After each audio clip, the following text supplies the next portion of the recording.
کوشش کوو دوی سره مختصر انټرویو کو. السلام علیکم. وعلیکم السلام ورحمۃ الله وبرکاتہ. مانا صاحب ټول ناول خو تاسو ته شانګلې ته په راتګ باندې زړه کومې نه هرکلی وایي بلکې ټول علاقه تاسو ته هرکلی وایي او دې سره تاسو موږ ته دا ووایي چې اوسه پورې به تاسو تقریبا څومره ممالکو سفرې کړي؟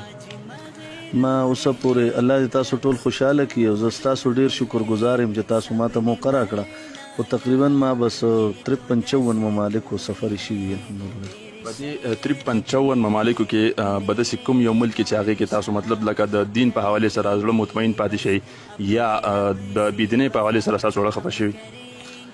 ټول دنیا کې چې وګرځم نو بیا د دین په اعتبار سره چې زړه ډېر زیات خوشحالېږي هغه صرف پاکستان کې PK کې چې دلته بنده وایي چې اهل حق هم موجود دی او دیندار خلک هم موجود دی او چې په کوم ځای کې ډېر زیات زړه د انسان خفه شي چې دلته ډېره زیاته بېدیني ده نو هغه ماسکو دی. ما صاحب دا راته ووایه چې د ختم نبوت حوالې سره به زه دا تپوس وکړم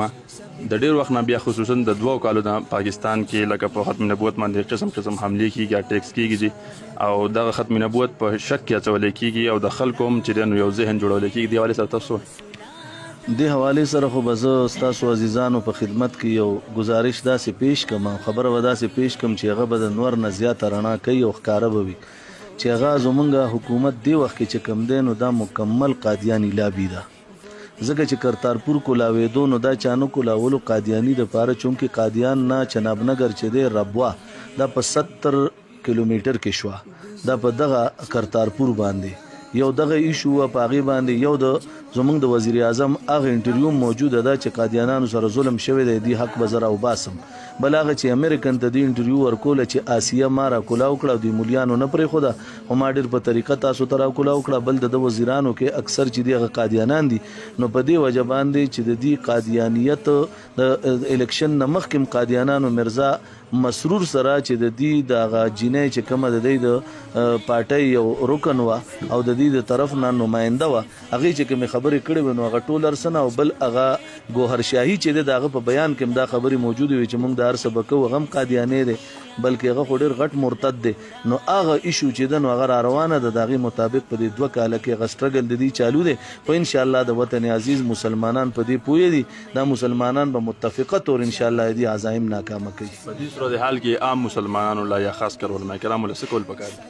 په دې صورتحال کې که زه دا ووایم دا یو ډېره قیمتي خبره چې عام مسلمانان او علماء کرام چې مسلمانان چې دي دا د علماو لمن کلکه ونیسي او د هغوی په نقش قدم روان شي او علما خپلو کې اتفاق اتحاد قایم وساتي او د یو بل سره اختلافات ختم کړي. دا نږدې وخت کې چې کوم واقعه راغله پېښور د غازي خالد صاحب فیصل الله دې حوالې سره ستاسو دغه شو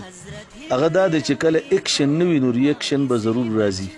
اوس چې کله 295 سی لاندې یو ملزم پروت دی په 1992 کې هغه دعوه کوي او هغه ملزم مجرم چې دی هغه ته په دې دومره زمانه کې سزا نه میلاویږي نو ریاکشن په طور به خامخا څوک راپاسي او هغه به مردارۍ ځکه چې د پیغمبر شان کې ګستاخي کم از کم پاکستاني قوم نشي برداشت کولی.